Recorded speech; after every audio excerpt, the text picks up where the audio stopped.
Bonjour, je m'appelle Thierry Tamak, du Blanc Denga 1 comme le Blanc Denga 2. Et là, je suis à Paris là parce qu'effectivement, j'ai quelques amis qui font un petit tournage, donc je vais leur donner un coup de main. Et je suis là aussi pour préparer maintenant l'avant-première qui aura lieu à Paris, du Blanc Denga 2 dans quelques jours. Et c'est sur okabol.com. De quoi parle la suite du film Le Blanc Denga? Eh bien, en fait, Le Blanc Denga 2, c'est un autre film. Le Blanc Denga 2 n'est pas la suite que tout le monde s'attendait à voir. Le Blanc Denga 2 est un film que j'ai écrit avant Le Blanc Denga 1, qui s'appelait Cœur de Lion, la dernière version du scénario que j'ai co-écrit avec mon frère bien-aimé Théophile Prudence Goué. La dernière version, c'est en 2009, quand j'ai fini au conservatoire, et ça s'appelait Cœur de Lion. Et alors quand j'ai fait Le Blanc Denga 1, j'ai un ami Béranger qui m'a dit, mais pense à faire le 2, tu n'as jamais pensé à ça. J'ai dit non, j'ai pas envie. Mais sauf qu'en réalisant mon scénario Cœur de Lion, mais je me suis dit, mais je peux faire une très belle adaptation. Et Le Blanc Denga 2, si vous voulez savoir, en gros, c'est que dans Le Blanc Denga 1, Mola et Yenga ont perdu le premier blanc. Maintenant, dans Le Blanc Denga 2, on a fini avec l'attente, le blanc et tout. Donc, maintenant, Mola et Yenga, c'est les deux personnages qui restent. Et leur objectif, c'est de trouver un nouveau blanc. Et voilà, pour moi, il y avait deux personnages qui restaient et qui cadaient bien avec Le Blanc Denga 2. Bon, maintenant, ironie du sort, effectivement. On a refusé le visa à ma comédienne qui a joué dans Le Blanc Denga 1, Jeanne-Thérèse Benti, qui est tellement brillante et à qui d'ailleurs j'ai dédié Le Blanc Denga 2 parce qu'elle a tout donné. C'est l'une des meilleures comédiennes que j'ai rencontrées dans ma carrière. Bon, maintenant, on lui a refusé le visa pour venir tourner la partie française alors qu'elle avait déjà tourné la partie camerounaise. J'étais affolé, j'étais dépité. Mais j'ai pensé à lui dédier ce film-là parce qu'elle a tout donné. Et elle aura écrit une très belle page de l'histoire du cinéma camerounais. Ceci dit, j'ai eu la chance d'avoir une autre comédienne qui s'appelle Aïcha Kamoise, qui a pris le scénario à une semaine seulement. Je dis chapeau parce que la performance remarquable qu'elle a donnée dans ce film-là, je dis il y a du potentiel. On a tourné le film en Bourgogne et puis on est revenu recommencer toute la partie camerounaise du film que la Eyenga 1 avait déjà joué avec la Eyenga 2 qui est la Eyenga officielle finalement. Enfin, des petites brèches comme ça, juste pour dire que Le Blanc Denga 2, c'est une histoire passionnante. L'histoire du film est passionnante, mais l'histoire du film est encore plus passionnante.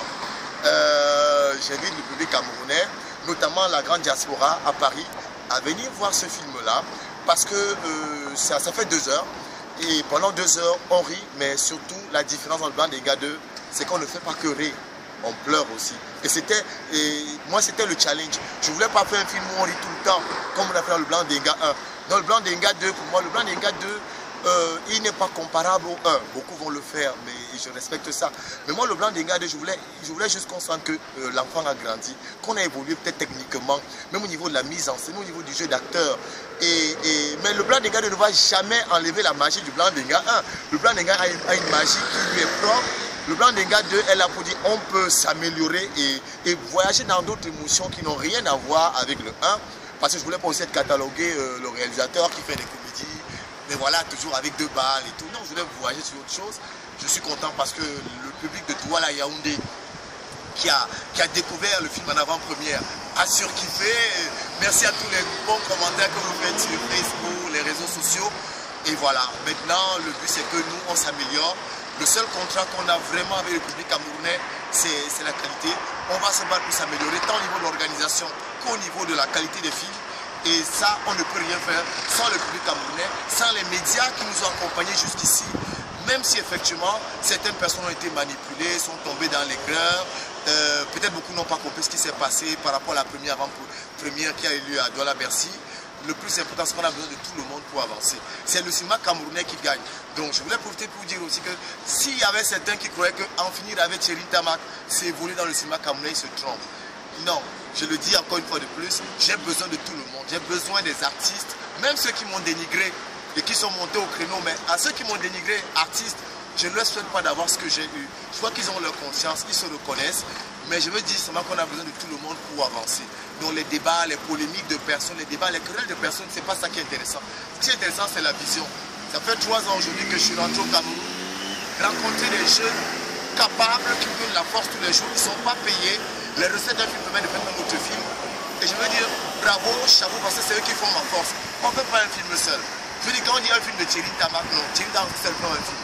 Il y a au moins une centaine de gars qui part dormir à Kribi, après à Campo, qui monte, qui descend, au son, à l'image, les maquilleurs, les costumiers, la régie. Je ne dirai jamais assez merci à toute la population de Mboamanga qui nous ont donné le poisson, la bouffe, à Campo, mais les pygmées qui sont venus faire la danse avec nous. Mais attends, le cinéma, ça coûte très cher. Mais je dis merci à toutes les personnes qui ont fait les transferts de crédit. Ce film existe par vous, grâce à vous. Et je dis merci au Dieu Tout-Puissant parce que il nous donne la force de se relever des chutes et avancer. Le plus important maintenant, c'est de s'améliorer et voilà, de rassurer notre public qu'on va toujours s'améliorer jour après jour. Voilà. Thierry Tambak, merci. Merci.